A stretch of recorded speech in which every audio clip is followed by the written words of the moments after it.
Welcome to the Courageous Leadership Podcast. Today I'm joined by Caroline Harper, Managing Director of BeFirst, the London Borough of Barking and Dagenham's urban regeneration company, and a prominent planner shaping large-scale, affordable, housing-led regeneration. BeFirst won the AJ Client of the Year award in 2024 for its unshakable commitment to social housing. Caroline became JLL's first female planning director in London before making the unusual move into a council-owned development arm back in 2018. She's recognised across the sector for combining commercial sharpness with a strong commitment to social value and for championing new business and leadership models that bridge the public and private sectors. Alongside leading BeFirst's next chapter, she chairs the Future of London's board, and in this interview, she shares a unique window into how it is to navigate the complex task of large-scale regeneration during market uncertainties, and she shares key insights as to how you bring people with you on that journey. I know that you'll enjoy this conversation. I would love to explore the major milestones in your career that you've taken thus far, but before we even get there, I think what I'd love to know in your role as managing director right now, and I know it's relatively fresh, but you've been in the interim role and now it's permanent. I'd love to know what is one of those skills that just keeps coming up daily that you're drawing upon that perhaps surprised you a little bit, or is something that you're just leaning on now in this new role? Good question. I mean, your questions that you sent through, I was like, oh, okay. Like they need some thought, but that's a good question. I think, and how whether I use a more positive word than others, but I think it's mostly probably persistence. And you could say that the flip side of that is relentlessness. But I'd say, and I don't think this is unique to my role, but obviously, I'm in charge of BeFirst, and so therefore I've got to make sure that I'm clearly setting that direction of the company, and people know what we are ultimately looking to achieve, etc. So, but at the same time, I mean, I guess my kind of general approach to things is there's never enough time to do everything that you need to do. So you have to have that kind of relentlessness. And in my view, there's always that kind of ongoing, continuous improvement, if you like. So you have to, I mean, that requires with it energy and keeping going.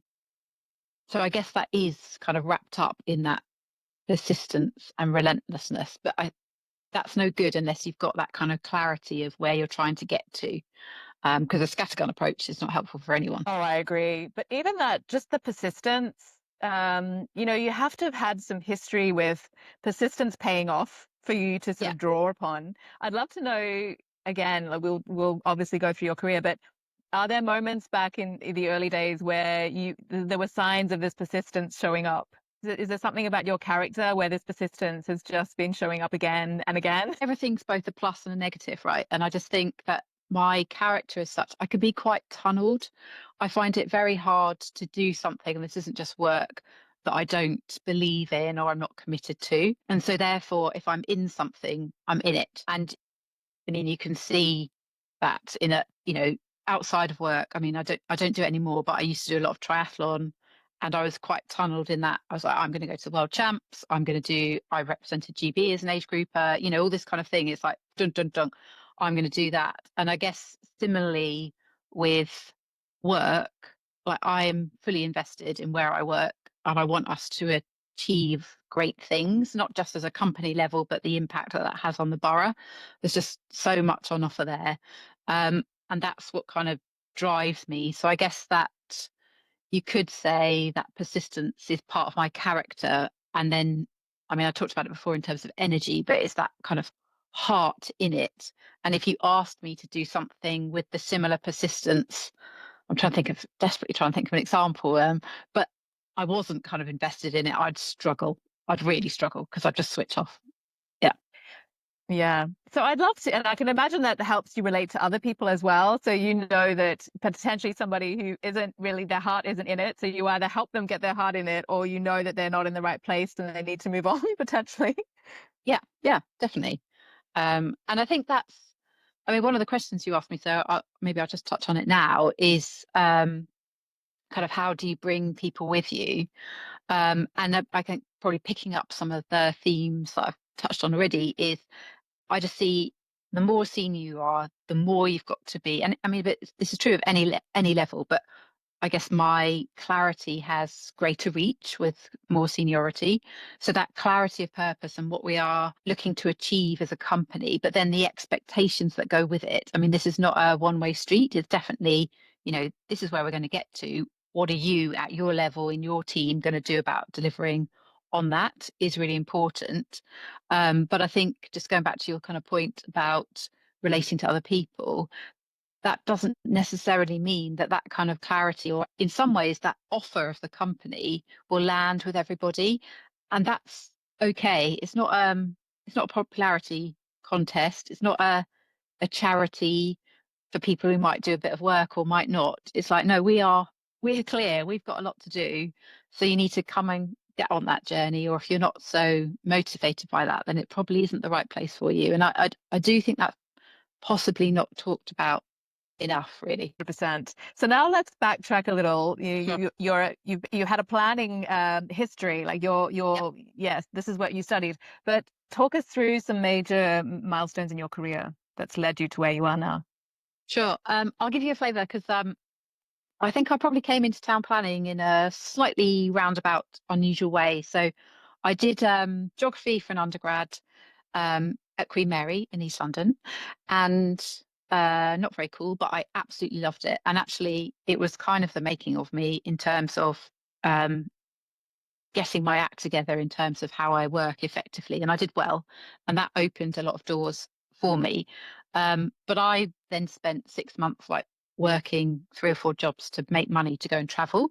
And when I came back, um, so when I left Queen Mary, people were like, "Oh, you could study further." And I was like, "No, no, no, I want to go and travel." And I went traveling, but I actually missed studying. And the thing I really loved about my undergrad is I couldn't believe that I could study literally anything. Um, it was it was just kind of opened my mind, and I wrote about children's stories. I wrote about gender and is male and female enough, all very topical now. Um, I, looked at like the London Docklands. It was like kind of you could do anything. Geography is anything. I'm sure other people will say, "What is she talking about?" But that's how I kind of felt at the time. And when I was traveling, and I went all over the place for 10 months. I really missed that studying. So I came back and was like, oh, actually, maybe I do want to study further, but I don't want to do it in the UK. So I applied to universities in the US. I really did not know what I was doing. And I totally lucked out because so t a lot of places in the States want you to do a SATs exam. But if you're international, universities attach some universities anyway attach lesser weight to it because it's quite a different way of how we are educated in this country, which was very helpful. Um, but anyway, I got some offers and I went over to visit Syracuse, which is in upstate New York, and then and it was incredible. It was like it's a campus university. Um, if you go there paying yourself, it's expensive, but I got funding, so they paid for my tuition, and I also taught undergrads. And I was really young, and I went there, and I absolutely loved it. I, worked ridiculously hard. It's a college town, and literally all my friends were like 2 houses away, 4 houses away. So you're really like tight knit. In the winter, it's like 6 foot of snow, which I'd never lived in before. And you know, Syracuse, I was very lucky in my master's. Like we had our own office and stuff like that. Really like incredible. And they paid me to do it. I mean, I got like $12,000 a year, so it's not wealthy, but it was enough to live on. Um, and I did that, and then again did well. And it was like, oh, you should do a PhD. I was like, "Oh, I'm not sure about this." And my heart wasn't kind of fully into it, but nevertheless, I kind of applied to places and I applied for a Commonwealth scholarship, which I got, which height of luxury. It was like funding for a 4-year PhD. And I went over to Vancouver to do my PhD. And one of the reasons for going there is my research. I wanted to work with homeless kids. And I mean, this is the sort of start of like actually academia wasn't quite right for me because I wanted to make I wanted to change that. I mean, I think it's horrific. Homeless kids that should just not exist. Mm. And Vancouver has a massive homeless problem. It's like one of the warmest places in the country. They don't get snow in the same way that other parts of Canada does. And you can go through. I haven't been back to Vancouver since I left, but so it might well be different. But at the time, you go through these crossroads where you're pretty much going from West Vancouver, wealthy, into East Vancouver, less wealthy.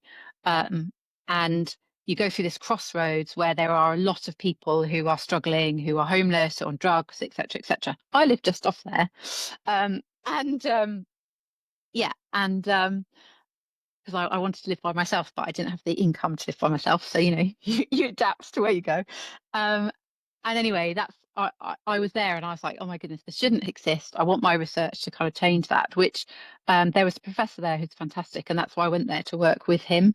But I had a tough year personally when I first got there. So my father got leukemia, he died.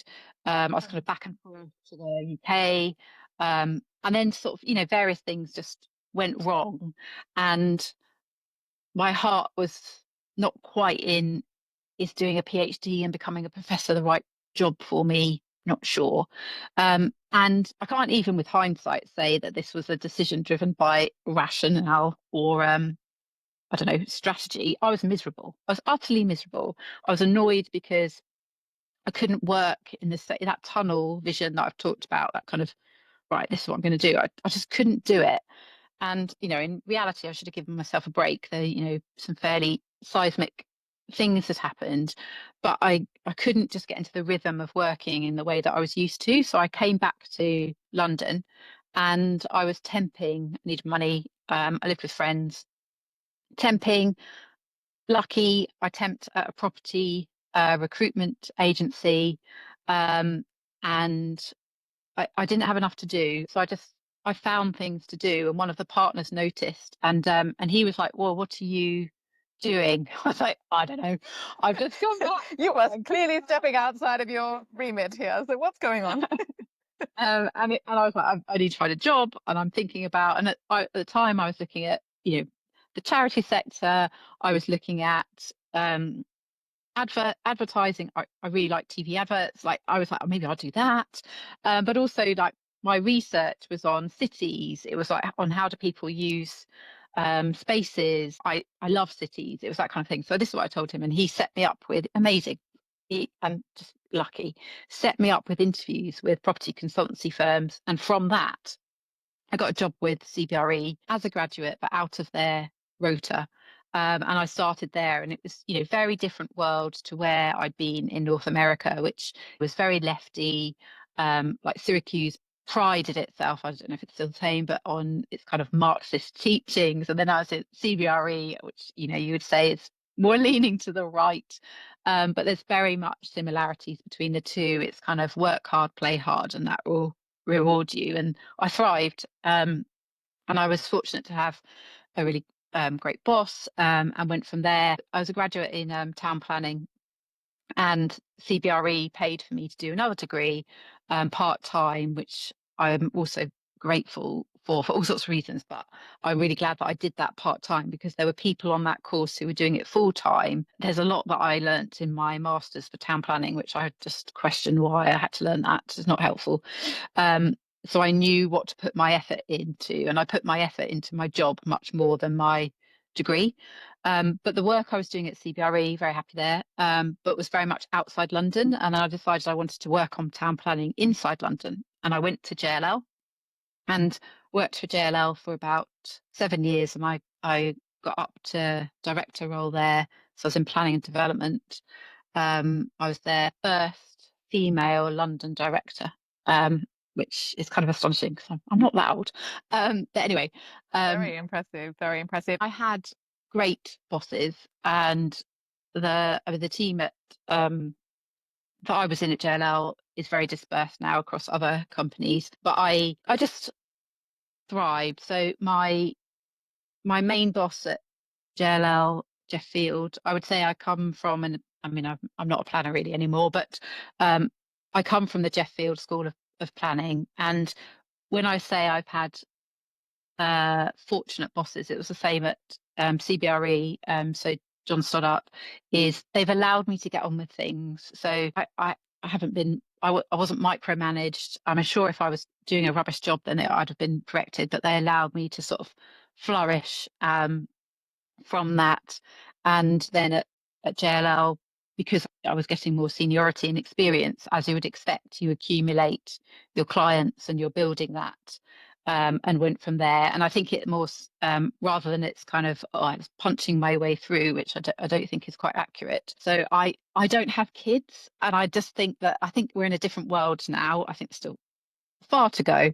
But even not that long ago, the people, I guess, who were female, who were my kind of equivalents, a lot of them would go on maternity leave, which probably put them a little bit behind in terms of their own career growth. So hence why possibly that was why I was first. I mean, I think there's definitely something in that rather than it was down to me to kind of be the frontier. I don't think that's quite right. But I'm also sensing that, yes, you didn't let the fact that you're a woman and there weren't too many women around you at that level at the time bother you in a sense that you were getting on with things. And but still, you're in a room, I'm assuming, with not too many other women around you. And so, yeah, I mean, we do have a certain way of speaking, and we do have a certain thing that we're looking out for that is a little bit different to our male colleagues. And, at times, I've certainly felt this, at times it can be challenging to just bring yourself to the table because you feel just a bit too foreign. Even if you think, I know there's something important here to say, but I'm just trying to find the right way to say it because I do sound different. It's going to come across as a bit of, well, it's a little bit jarring at times. Yeah, I think so. I'm one of five, and I grew up with four brothers. So I don't know. You can analyze these things, can't you? But that's probably a factor. But I I agree with you that, and you still have it now, don't you? You can be a senior woman and you can go into things and you are the only woman there, and that's is no, you notice it. When I was at CBRE, I was transferred into a team where I was the only woman, and some of them still call me Lady H, because they always address themselves gentlemen, and I'd be like, and ladies. So you do notice these things, for sure, and I think.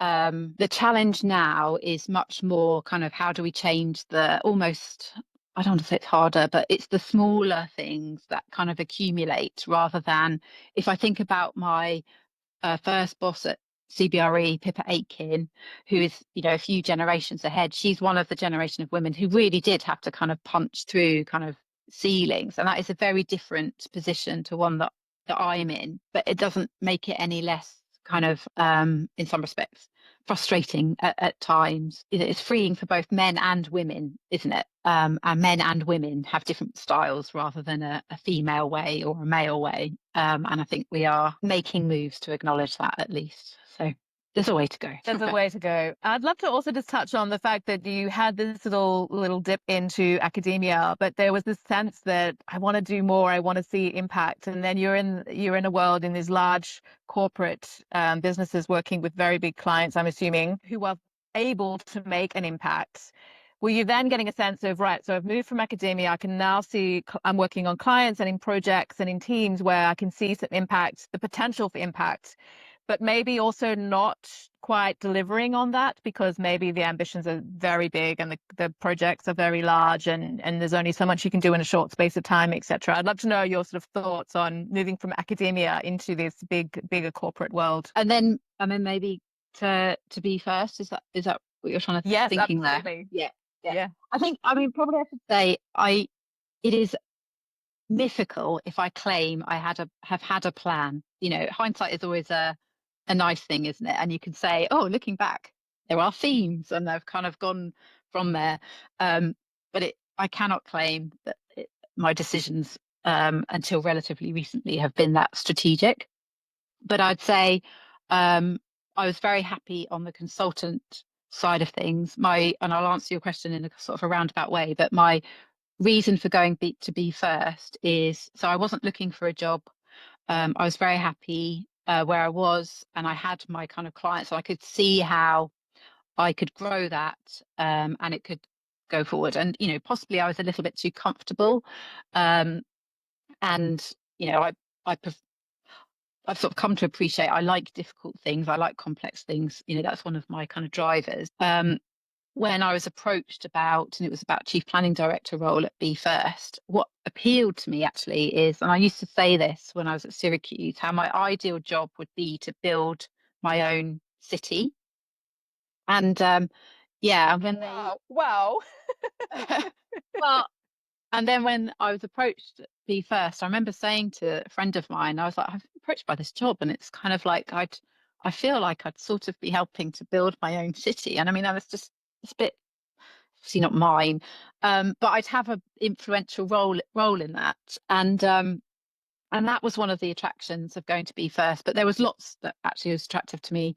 There was that when I was interviewed, there was a kind of, oh, you could potentially grow your own kind of consultancy here at Be First. And I was like, oh, that's also quite appealing because it's not quite going out by myself. There's some cushioning around that, if you like.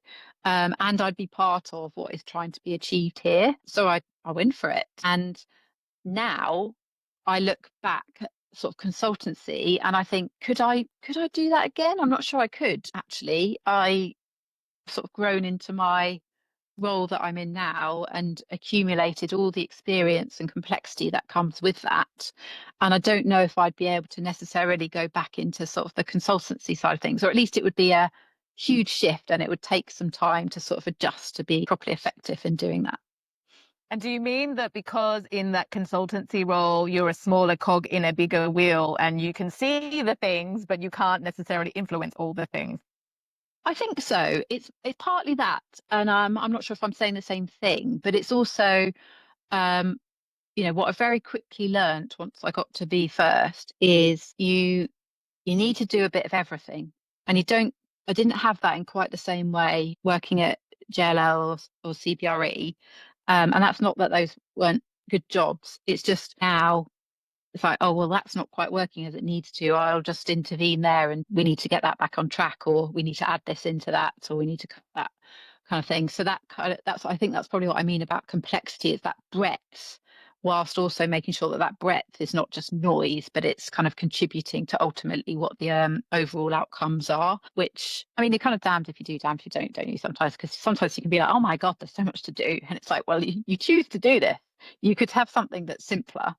So, have to go for your walk and breather, but at the same time, you choose to do this. And I'm also wondering, yes, as a managing director, you've got to have your eyes on so many things, and yet you've only got so much time in the day. But I'm also wondering back into like the early days of geography where your mind was open to, I could study anything, I could, and then when you step into that thing and then you realize actually you're quite good at it, and then you step into a completely different thing and you're also quite good at that, you're sort of at least building this muscle of, well, if I just put my heart into it, I know I will deliver no matter what it is. As in, do I believe that? Yes, I think I can hear that you do actually, but I think it has to be based on previous evidence. It can't just be this belief from nowhere, can it? No, it definitely can't. I'm just thinking, where does that come from?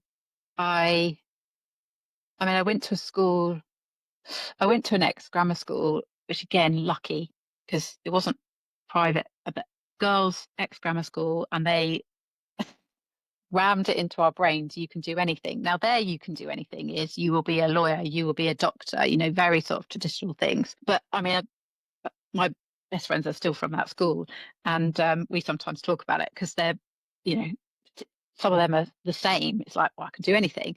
But I also would just caveat that is because I do think this is important as an MD, is can do anything to a point.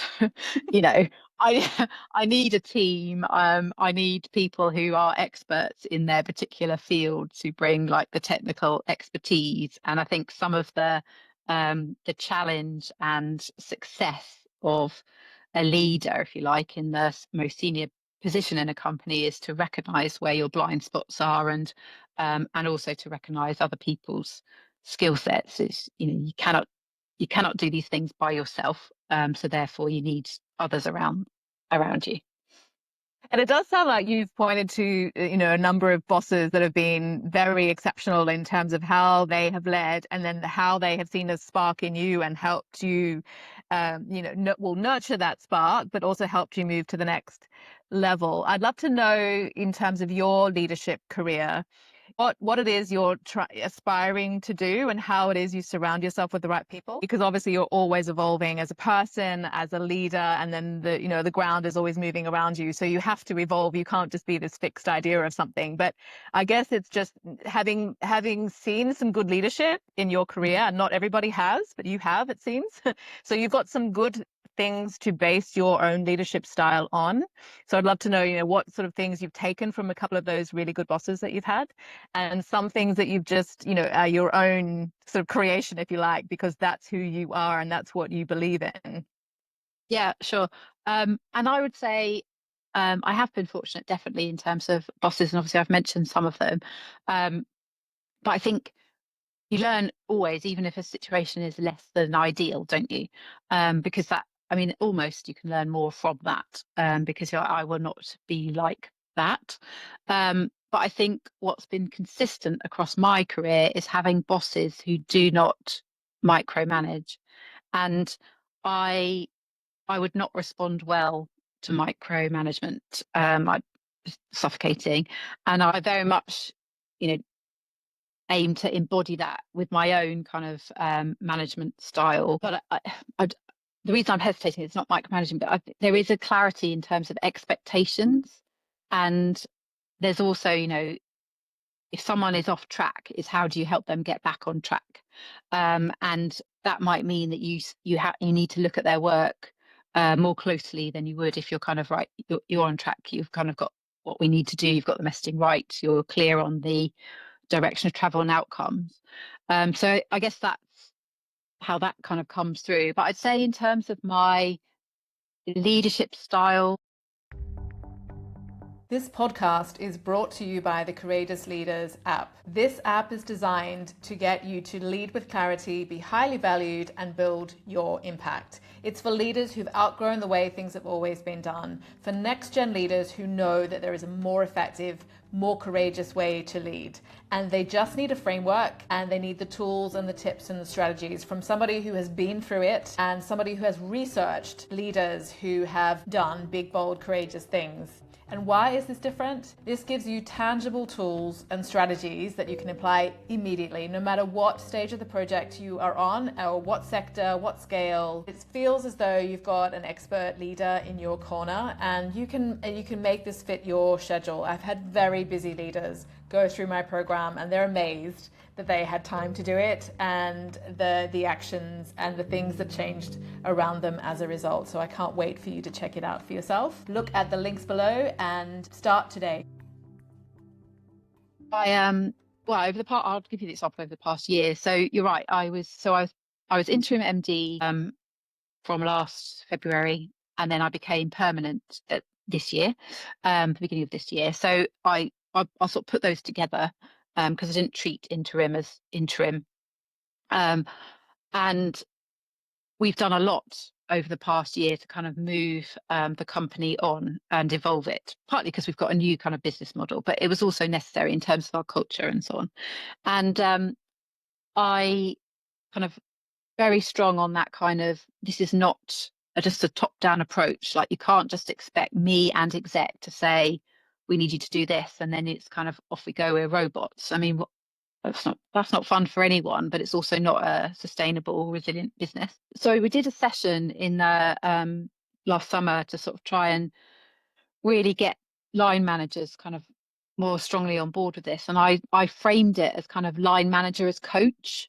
And I really like sport, so that's where that kind of comes from. And I've listened to, and continue to listen to endless podcasts and read books from people who are very successful in the sporting world and how they've kind of navigated that. And I think that's probably influenced how I do things. But it is that kind of, you know, how how how are we going to get to where we need to get to, and what's the journey on that? And I do see that as a kind of coaching, I guess, responsibility, coupled with, I'm pretty straightforward. I sort of hesitate to say these words because sometimes it gets kind of, if you say, oh, I'm quite direct, people are like, ooh. But it doesn't mean you're an arsehole by being direct and not skirting around difficult conversations. And I will have difficult conversations, and I will try very much to, if something isn't working, let's tackle that rather than let's put in place something that skirts around that and allows it to continue, whether that's at an individual level or it's a process or something like that. It's like, no, actually, let's just try and make working lives easier. So we'll tackle that, even if that's, can be difficult and people shy away from that. And do you find the higher up you go in terms of an organization, and if you are seen as direct, which I think is a good thing, if it's, Yeah. you've obviously got to handle your language and the tone and the context, you understand the context. But I'm certainly more of a direct person as well. But the higher up you go in an organization, I guess the tendency is that it's slower for some of those challenges to reach you, especially if they think, well, it's going to be handled in a very direct way here. So potentially that information is not necessarily put in front of you at the right time. Yeah, I mean, you definitely have that, but it all comes down to trust and confidence, doesn't it?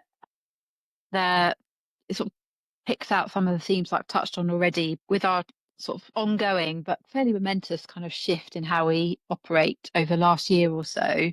It has been about kind of giving people the tools and the um, authority, that's probably the right word, to feel that they can kind of act on things. And I always say, I think some people can be like, oh, it means that there shouldn't be problems. It's like, of course there's going to be problems, there's always mistakes. And, if you're doing your best and informed, and actually the thing that matters, as in you're not cavalier, that's a different issue.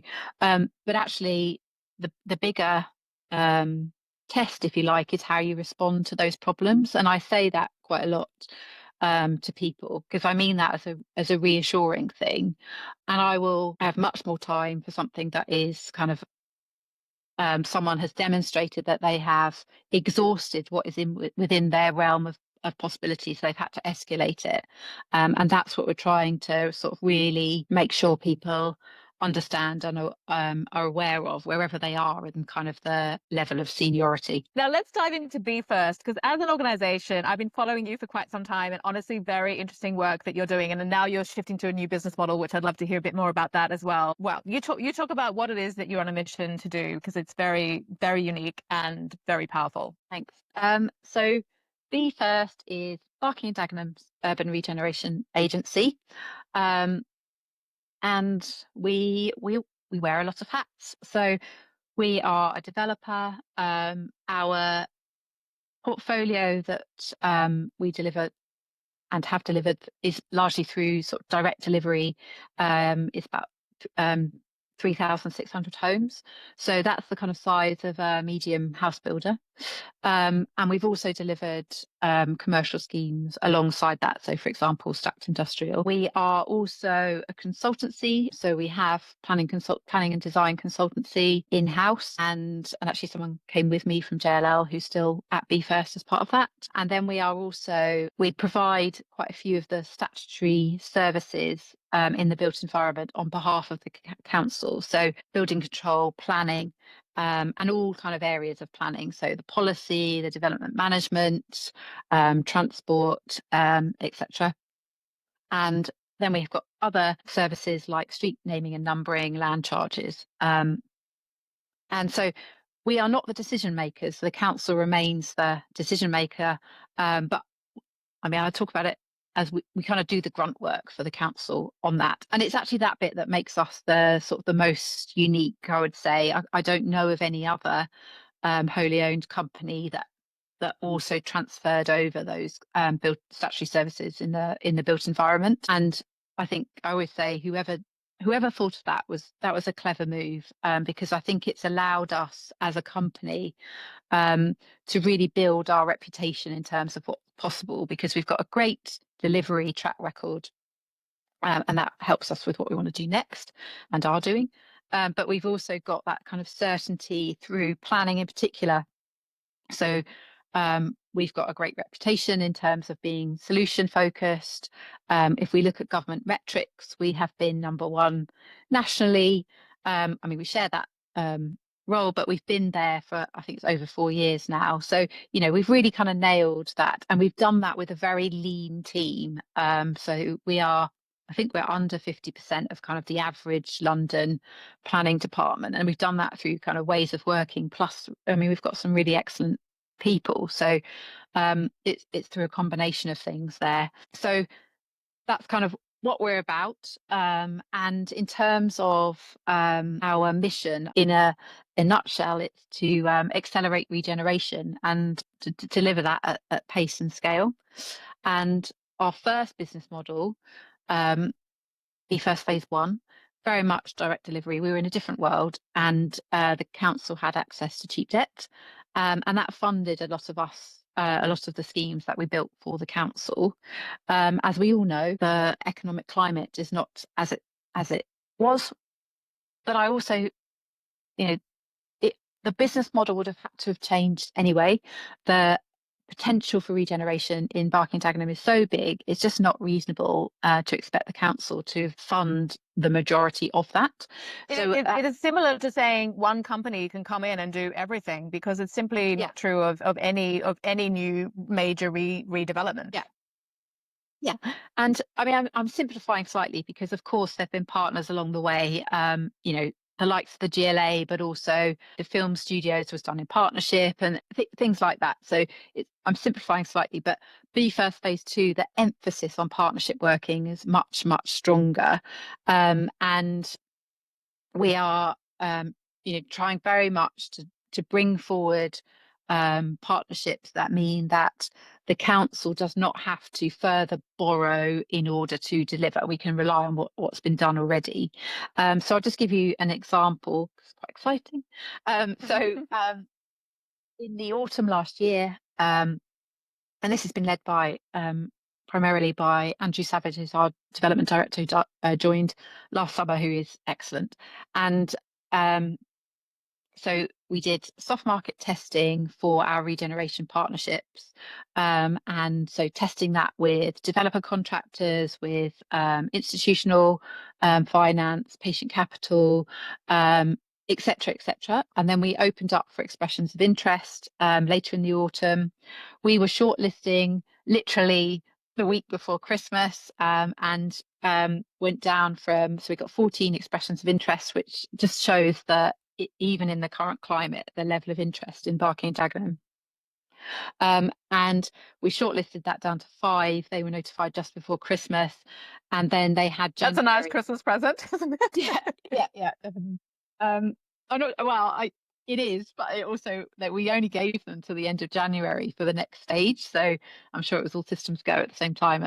And then we looked at the 5 submissions that we received, and then took 2 recommended partners through to cabinet last month, which was approved by the council, and now we are working at pace on the legal agreements and business plans. I think we get the worked up legal agreements this Thursday, so it's go, and it's exciting. So the regeneration partnership, the way that it's kind of set up, means that we can't be specific about the sites that go into it, but we have used 3 sites in the town centre, so it's kind of 1,500 homes, and then we've done a lot of work on our development pipeline, because one of the things we're very conscious of is capital does not have to invest in property, it doesn't have to invest in housing, it doesn't have to invest in Barking and Dagenham. So going back to our clarity is so key, to provide the certainty of what our offer is and what we need to potential partners, that we've done so much work on that. But we've effectively got a big pipeline list of sites that we can tip into those partnerships, and make sure that they deliver, and we are working at pace to make sure that delivery starts now. And I can see how excited you are about that, and it is very exciting. It sounds, and again, a very unique model. And I guess at the moment, in terms of the market is, worried about like, and doesn't have enough certainty. But it does sound like you are providing this certainty with this pipeline that you're describing. So how is it that you're able to provide certainty in this kind of market that is so tricky at the moment? Yeah, and I mean, we could talk about this endlessly, because I don't want to shy away from the fact that obviously we are in a difficult market, and London is in a difficult market. But and Barking Dagenham is not the only atypical kind of location, but we are atypical in the sense that it's very affordable. I mean, it's regularly described as the most affordable borough in London, but also the new build, and it's not just us, but other developers too. But it is dominated by rental product, which is, it's a different beast to the for sale kind of market. Our portfolio has not been cross subsidized by for sale, and I mean, it reflects that our for sale market is relatively immature. It doesn't mean that there aren't flats for sale. So, Vistry's building out a Bean Park. They've got for sale properties, similarly Weston's Barking Town Centre, etc. Hollybrook. So there are, but I'd say there's the dominance of the rental product, and I do think there needs to be more nuance in reporting here because if you look at things like economic forecasts, it is not the same across all of London. So inner London, very different experience to outer London.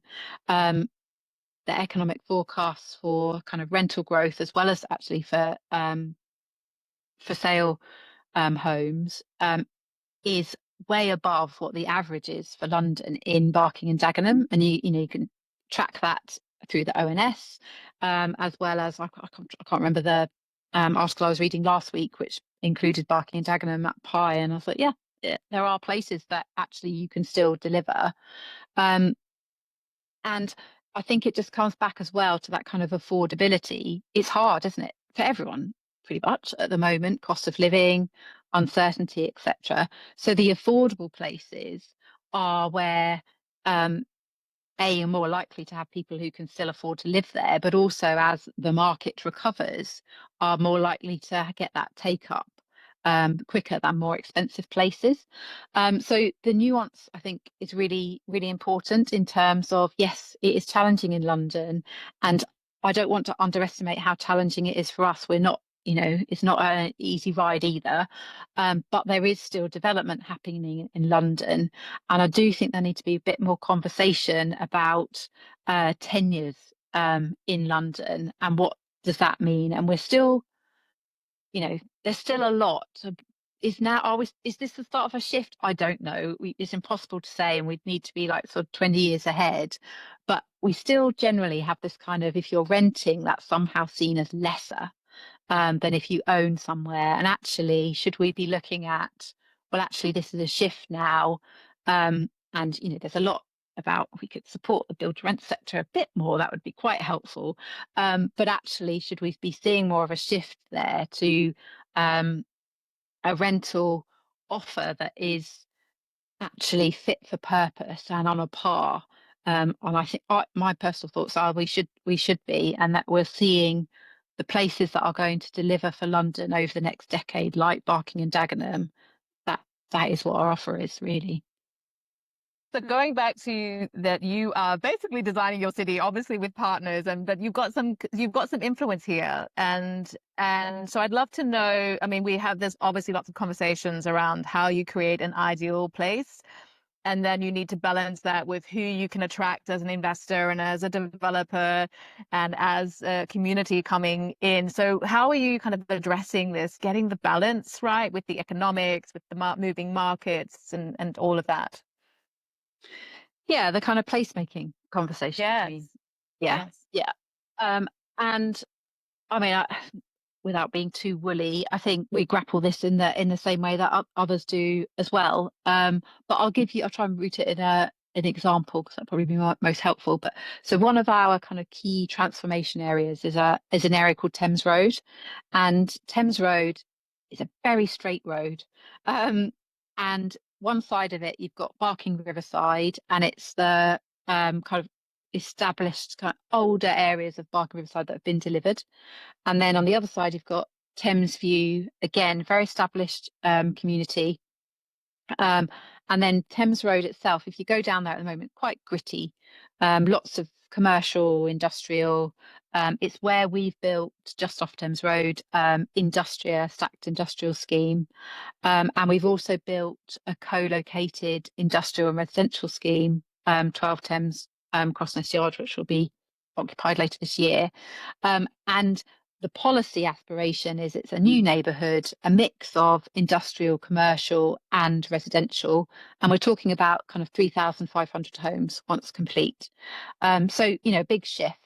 Um, in my mind, one of our big challenges is how do we knit together these three communities? And at the moment, Thames Road is not particularly hospitable, and it's not easy to walk through from, say, Barking Riverside, cross Thames Road, and then into Thames View.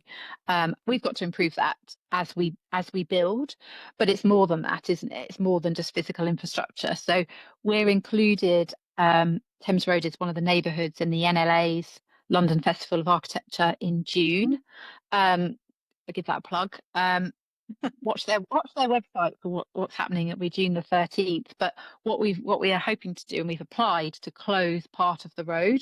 And I just want to change the atmosphere and the environment just momentarily, and bring together sort of the communities.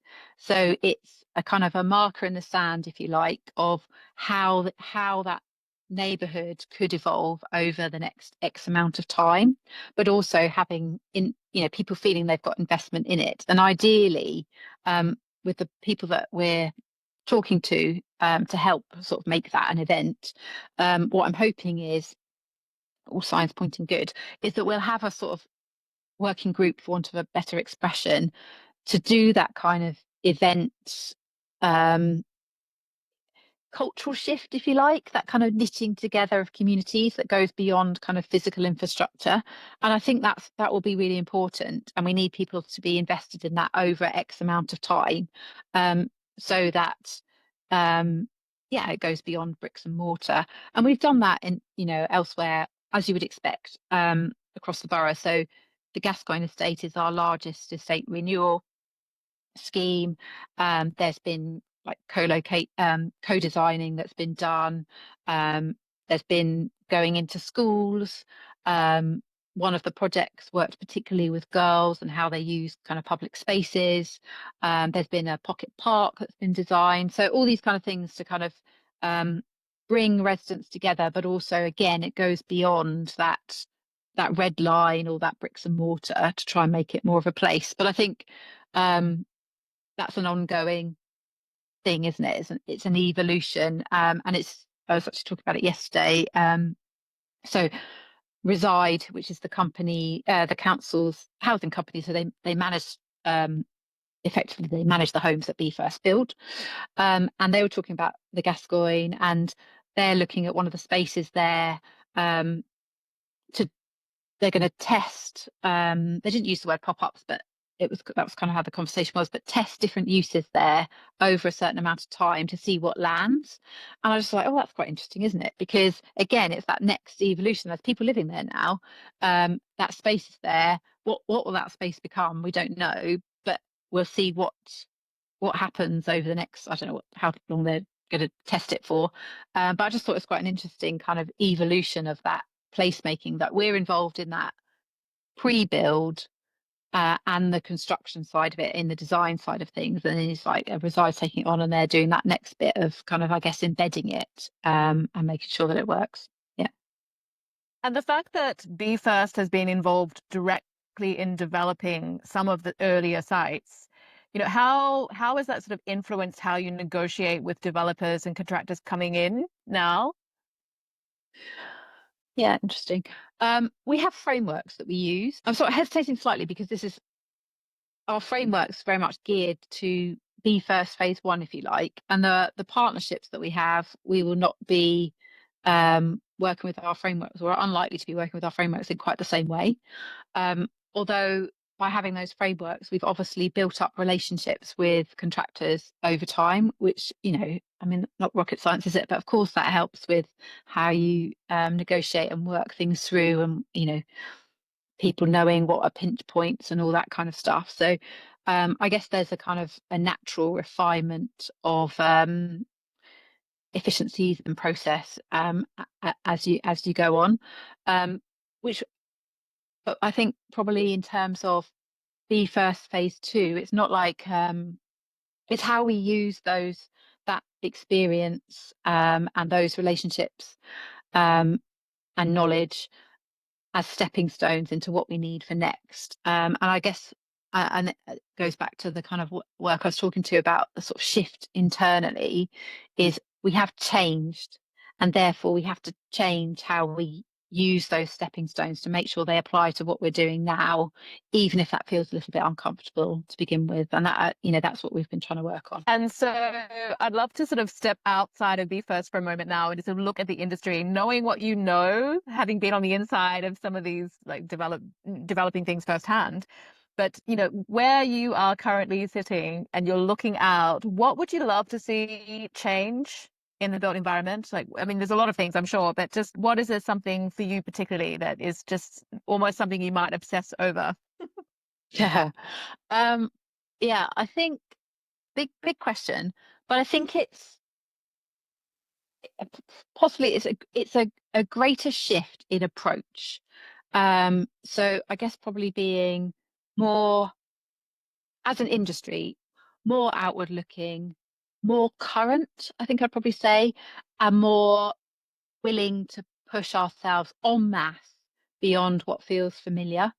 Um, so I think it's kind of paying attention to what works elsewhere and what can we take from that, and responding, I would say, probably more honestly to what is happening now in our housing and investment, in terms of markets, and perhaps feeling less constrained by what's been sort of inherited or historical in terms of assumptions about tenure and delivery models. And I'll just give you some examples, I guess, to make that real. So I did a panel on Friday with the NLA with people from Vienna, and so interesting, so interesting.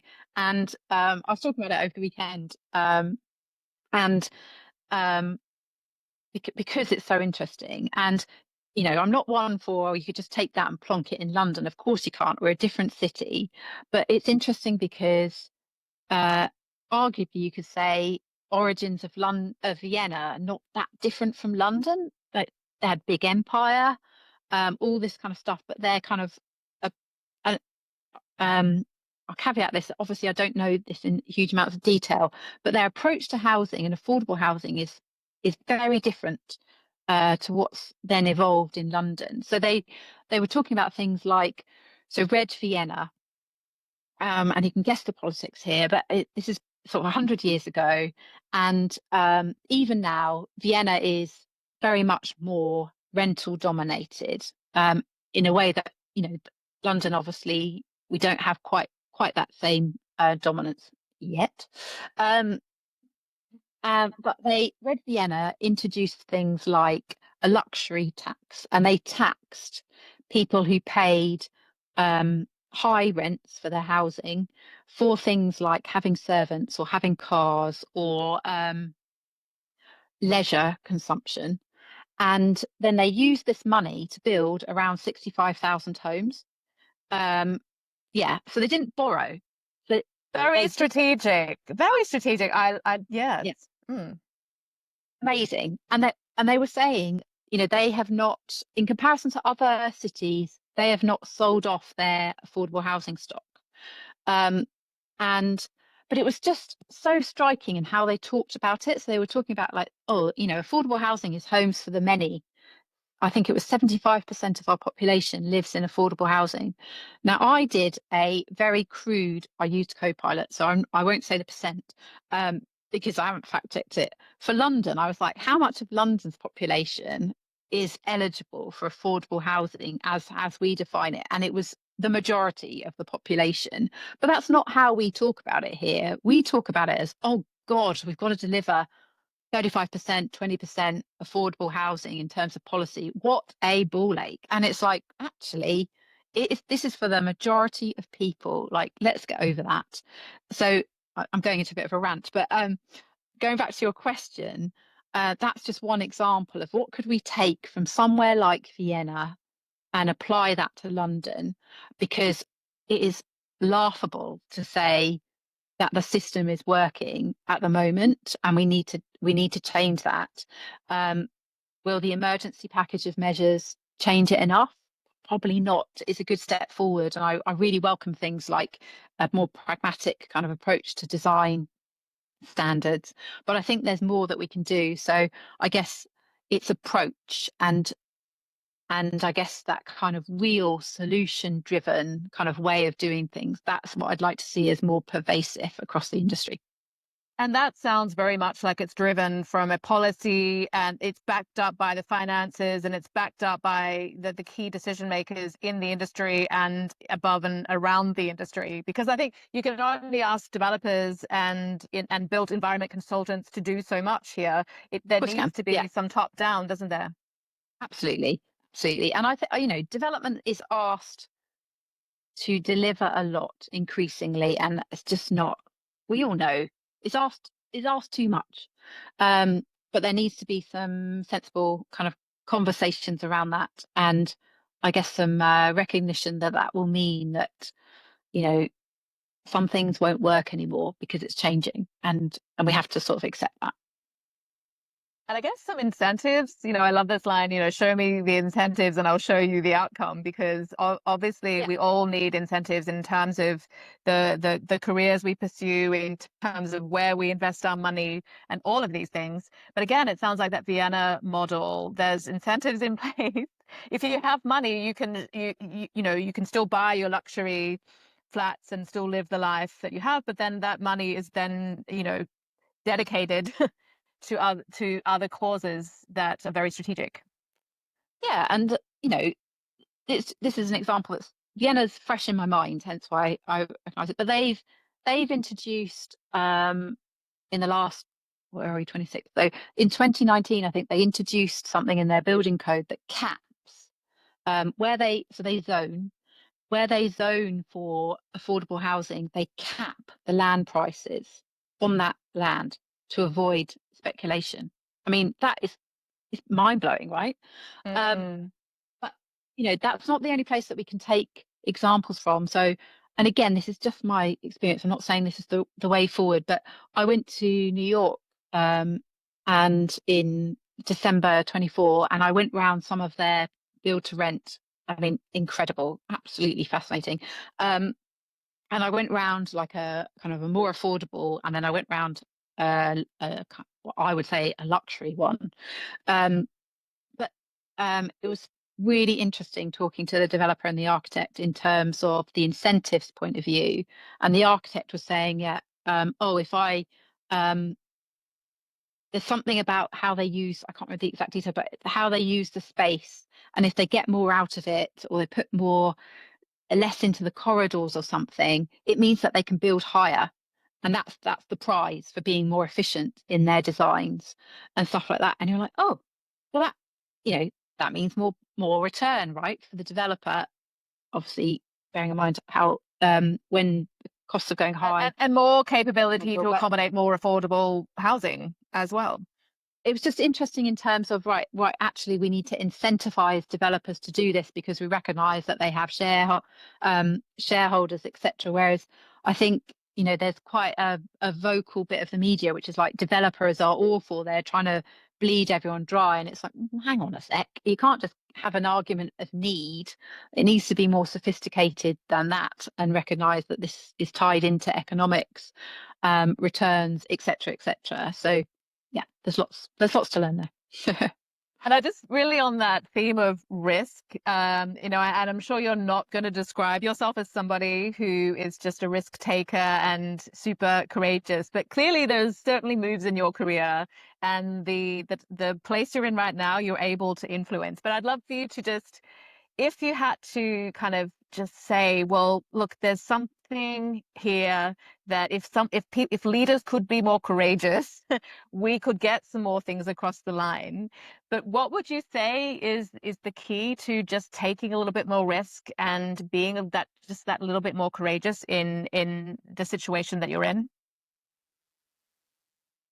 Yeah, I'm slightly uneasy with like sort of framing myself in any context of I know, I know. courageous. Everybody is actually. You're not alone there.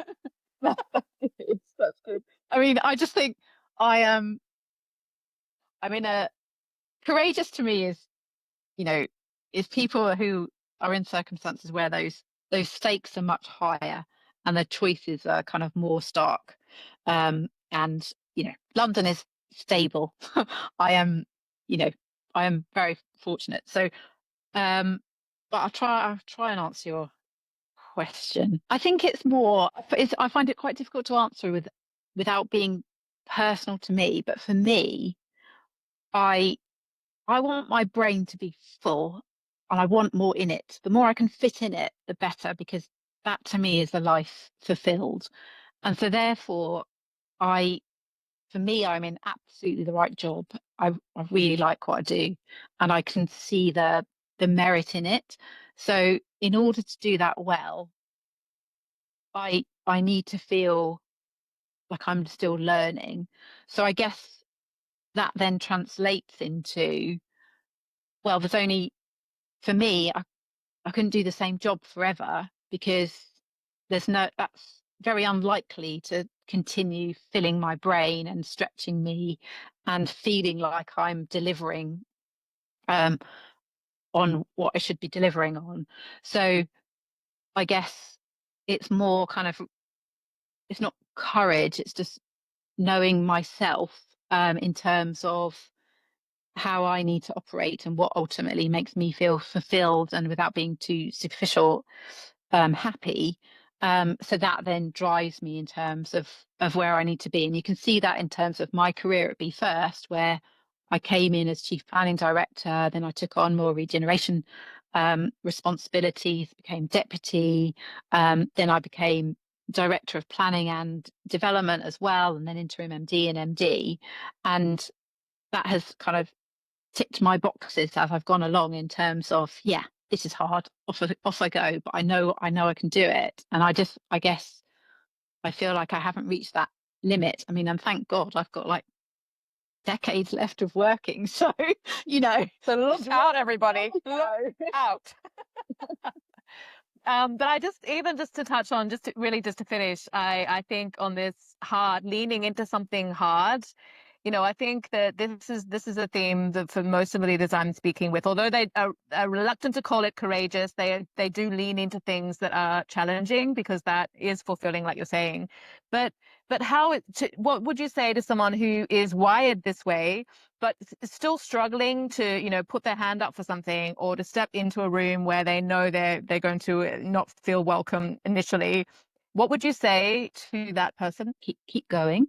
But I think there's tactics there, aren't they? So if you really feel unwelcome, find another room, and then find a um someone who you can sort of ally is the obvious word there, who can help, so you don't feel quite so isolated.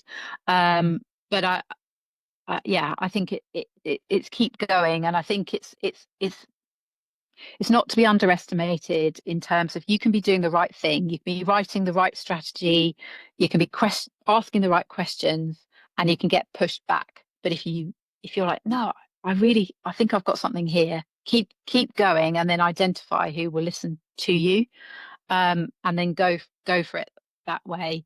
And sometimes it's surprising people who are like, you're like, oh, okay, they they've given me the nod, and that's enough to keep going. That's a beautiful way to end. Thank you so much for your time today. There is so much wisdom in there, and I can't wait to follow what you're doing next. Honestly, it's very, very exciting. So Thank I you. will definitely be staying tuned to your journey. Thank you. I really appreciate it. And yeah, I hope there's useful things in there because I feel I've waffled a bit, but there we go. Oh no, honestly, and I know there were some moments where you just thought, oh, I don't think I can answer that, but then you come out with something like, Wow, this is a theme with you, that you're quite humble, but you go on and do amazing things. So You got to go through those doors when they're open. yeah, and then you think, well, okay, I tried that. That didn't work. Fine, but knowing that I've come that much further, I'm gonna Yeah, go and try a different door now. yeah, exactly, exactly. Thank you so much.